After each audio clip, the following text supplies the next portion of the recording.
BJP ಕಾರ್ಯಕರ್ತರ ಬಗ್ಗೆ ಕಾಂಗ್ರೆಸ್ ಶಾಸಕನ ಹಗುರ ಮಾತು ವಿಚಾರಕ್ಕೆ ಸಂಬಂಧಪಟ್ಟ ಹಾಗೆ ಕಾಂಗ್ರೆಸ್ ಶಾಸಕ ಬಾಬಾ ಸಾಹೇಬ್ ಪಾಟೀಲ್ ಮುತ್ತಿಗೆಗೆ ಬಿಜೆಪಿ ಕರೆ ಕೊಟ್ಟಿದೆ.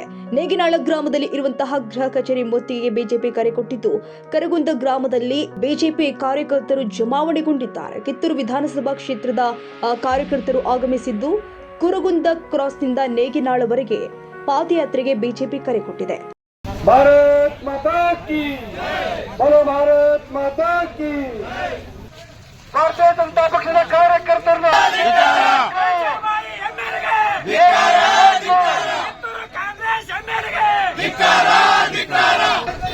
ಕಾರ್ಯಕರ್ತರ ಸ್ವಾಭಿಮಾನಿ ಹೋರಾಟಕ್ಕೆ ಈ ನಾಡಿನ ನಮ್ಮ ಕಾರ್ಯಕರ್ತರು 100 ಅರ್ಥಗಳನ್ನ ಕೊಡ್ತಕ್ಕಂತ ಆ ದೇವರು ನಮಗೂ ಕೂಡ ಬಾಯಿ ಮತ್ತು ನಾಲಿಗೆಯನ್ನ ಕೊಟ್ಟಿದ್ದಾರೆ.